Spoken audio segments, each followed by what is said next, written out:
पराई कोक की जाई। नंदिनी, अरे बस भी कर, किताबें रख कर आ जा, नाश्ता तैयार है। माँ की आवाज़ गूंज उठी और नंदिनी फटाफट सीढ़ियों से भागकर नीचे आ गई। सच माँ, कितनी तेज भूख लगी थी। आप आवाज़ न देती तो अभी कुछ देर और पड़ती। नंदिनी माँ के गले में झूलती हुई बोली। नंदिनी सत्यप्रकाश और माया जी की बेटी। भाई बड़ा था, सर्विस लगी, ब्याह हुआ और दूसरे शहर में बहू के साथ रहता है। कभी तीज त्योहार पर ही बहू बेटा घर आ पाते हैं। बहू भी वहीं एक संस्थान में कार्यरत है और नंदिनी भी मास्टर्स की डिग्री पूरी करके एक विद्यालय में पढ़ाती है और कुछ प्रतियोगी परीक्षाओं के फॉर्म भी भरे हैं। बस अगले ही महीने विवाह भी है। यूँ माया जी इतनी जल्दी शादी नहीं करना चाहती थी, मगर एक पारिवारिक समारोह में लड़के वालों ने नंदिनी को देखा और स्वयं ही कहला भेजा। बस क्या था, परिवार में सभी पीछे पड़ गए, लगे समझाने। अरे वो ही, इतना अच्छा रिश्ता घर बैठे मिल रहा है, लड़का बहुराष्ट्रीय कंपनी में इंजीनियर है। अब सरकारी और प्राइवेट नौकरी में कोई भी अंतर नहीं रहा, बल्कि तनख्वाह तो तथाकथित प्राइवेट नौकरी वालों की ही बहुत ज़्यादा होती है। फिर माया जी ने उन लोगों से खुलकर बात कर ली थी कि अभी बहुत सारे प्रतियोगी परीक्षाओं के इम्तिहान हैं, अगर 1 वर्ष बाद विवाह होता तो। मगर लड़के वालों ने साफ कह दिया, कोई बात नहीं, शादी के बाद भी आराम से पढ़ाई करेगी। फिर मायका और ससुराल एक ही शहर में है तो चाहे जहाँ रहकर पढ़ेगी, एग्ज़ाम देगी। बस अंधा क्या चाहे दो आँख। माया जी को भी लगा सब कुछ उपयुक्त है तो विवाह करने में कोई परेशानी नहीं है।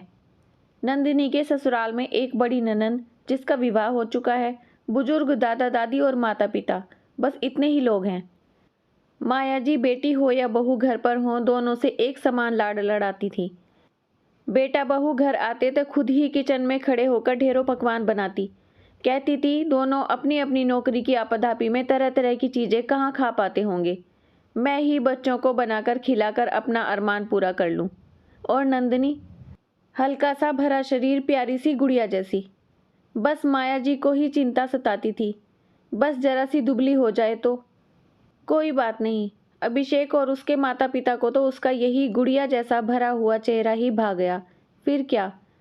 तो नंदिनी ब्याह कर ससुराल आ चुकी थी। यहीं आकर उसे पता चला कि अपनी मुस्कान बिखेरने और भर भर कर उसकी बलाएं लेने वाली सासू माँ का असली रूप कुछ और ही था। अभिषेक ने उसे शुरू में ही कह दिया था, मेरे घर में सिर्फ वही होता है जो मम्मी जी चाहती हैं। थोड़ा जबान की तेज हैं, तुम एडजस्ट कर लेना, सिर्फ थोड़ा। नंदिनी तो जब से इस घर में आई है पूरे घर में सिर्फ सासू माँ की आवाज़ ही गूंजते हुए देख रही है। दादा दादी भी अपनी कमज़ोर अवस्था के कारण कुछ कह नहीं पाते। ये बात नंदिनी ने महसूस कर ली थी। कुछ दिन बाद अभिषेक अपनी पोस्टिंग पर वापस चले गए। नंदिनी की परीक्षाएं निकट ही थीं, अतः यह कहकर गए कि पहले तुम अपनी परीक्षाएं अच्छी तरह दे दो, फिर तो चलकर गृहस्थी संभालना ही है। घर में ऊपर वाली मंजिल में एक कमरा नंदिनी के लिए बना हुआ था, परंतु बाथरूम का काम अधूरा था, अतः नंदिनी को बार बार नीचे ही आना पड़ता था। बाकी सभी के कमरे नीचे ही थे। दिन महीने गुजरते गए। पहले मेहमान, फिर दादा दादी की देखभाल और घर की लगभग पूरी जिम्मेदारी नंदिनी के सिर पर आ गई थी। फिर भी नंदिनी जल्दी जल्दी सब काम निपटाकर ऊपर अपने कमरे में भागती। अरे बाबा, आराम करने नहीं, किसी तरह बचाए गए समय में पढ़ाई करने। और मम्मी से कहकर जाती, मम्मी जी मैंने सारा काम निपटा दिया है, अभी शाम के खाने में वक्त है, मैं तब तक थोड़ा पढ़ लूँगी। मगर मम्मी जी तो जैसे मौका देखती रहती, उसके कमरे में पहुंचकर किताबें कापियां फैलाते ही तुरंत आवाज़ लगा देती। कभी अपने सर में दर्द का बहाना बनाकर तेल लगवाती, कभी मोहल्ले की अपनी सहेलियों के आने पर चाय बनवाती और कहती, यहीं सबके साथ में बैठो वरना लोग क्या कहेंगे। नंदिनी कसक कर रह जाती। मेरी माँ तो मेरे पढ़ने बैठने पर कभी डिस्टर्ब नहीं करती, परीक्षाएं भी निकट हैं, क्या करें। नंदिनी के माता पिता भी आते तो उसका मुरझाया हुआ चेहरा देखकर सब समझ जाते। मगर नंदिनी की सासू माँ उसे अपने मायके भी नहीं जाने देती, जिससे वे वहीं पढ़ सकें। और कुछ दिनों बाद नंदिनी की ननंद घर आई। इस बीच जीजाजी की नौकरी चली गई थी। ननंद ने बीएड ट्रेनिंग का फॉर्म भरा था। सासू माँ और सभी चाह रहे थे कि शुभा दीदी किसी तरह नौकरी में लग जाए।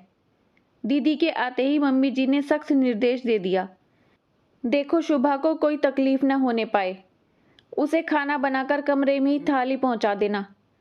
उसे अपनी पढ़ाई के बीच में डिस्टर्ब करना पसंद नहीं।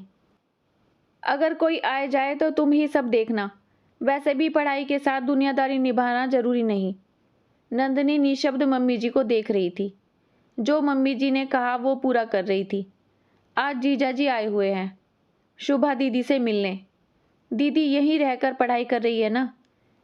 मम्मी जी ने नंदिनी से कहा कि वो सब काम निपटाकर ऊपर जाए और जब तक वो आवाज़ न दे नीचे न आए। न जाने क्यों आज नंदिनी ने बहुत दिनों बाद अपनी किताबें खोली। कसककर गालों पर आंसू लुढ़क आए। मगर समय नहीं गंवाना है। मिले हुए समय का सदुपयोग पढ़ने में करना है। पढ़ते पढ़ते काफ़ी देर हो गई। आज बहुत दिनों बाद इतना पढ़ पाई हूँ। न सुबह की थकान याद रही, न शाम के अंतहीन कामों की लिस्ट। बहुत देर हो गई। आश्चर्य है अभी तक मम्मी जी ने किसी काम के लिए नीचे नहीं बुलाया। क्या करूं? नंदिनी नीचे सीढ़ियां उतर ही रही थी कि ठिठक गई। मम्मी जी की जोर जोर से चिल्लाने की आवाज़ें आ रही थी। नंदिनी का कमरा तो छत के एक कोने में है, अतः कुछ पता ही नहीं चलता कि नीचे क्या चल रहा है। क्या हाल बना रखा है मेरी बेटी का। मेरी फूल जैसी बच्ची कमज़ोर हो गई है। मेरी बेटी बढ़ने में कितनी होशियार थी, मगर उसे कभी पढ़ने आगे बढ़ने नहीं दिया। आज नौकरी छूट गई तो बीएड कराने चले हैं। अरे जब तक मेरी बेटी अपने पाँव पर खड़ी नहीं हो जाती, तुम जैसे जल्लादों के घर नहीं भेजूंगी। कह देना अपनी माँ से जाकर। उसके राज में कैसा घुट घुट कर जी रही है वहाँ, मैं सब जानती हूँ। मैं किसी से नहीं डरती। तो इसलिए मम्मी जी ने मुझे नीचे उतरने से मना किया था। नंदिनी को सामने खड़ी देखकर सासू माँ ने सकपकाकर पूछा, तुम कैसे नीचे आई? दरअसल सासू माँ अपने दामाद को खूब खरी खोटी सुना रही थी। मम्मी जी ऊपर बाथरूम नहीं है, मैं कब तक नीचे न उतरती। और आज नीचे न आती तो आप कितनी समझदार है और उदार हैं कैसे जान पाती। आपने तो मेरी आंखें खोल दी। कुछ छिपाने की कोशिश मत कीजिएगा, मैंने सब सुन लिया है। नंदिनी भागकर अपने कमरे में गई और फटाफट अपना बैग लेकर बाहर आई। मम्मी जी के पैर छूकर बोली, मम्मी जी आशीर्वाद दीजिए और दुआ कीजिए कि आपकी बेटी और बहू दोनों अपने अपने पैरों पर खड़ी होकर ही अपने अपने ससुराल में वापस जाएं। और हाँ जीजा जी, यहाँ आपका जो अपमान हुआ उसके लिए मैं सबकी ओर से करबद्ध क्षमा मांगती हूँ। इस घर में प्यार दुख दर्द सब अपनों के ही समझे जाते हैं। आप दामाद होकर भी सम्मान न पा सके, और मैं तो वैसे भी पराई कोख की जाई हूँ। नंदिनी मजबूत इरादों के साथ अपने बैग पकड़े तीर की तरह घर से निकल चुकी थी। दोस्तों कैसी लगी ये कहानी आपको? अपने विचार कमेंट्स में ज़रूर बताइए। अगर कहानी अच्छी लगी है तो लाइक शेयर सब्सक्राइब करना मत भूलिए। अपना खूब सारा ध्यान रखिए, खुश रहिए, मुस्कुराते रहिए।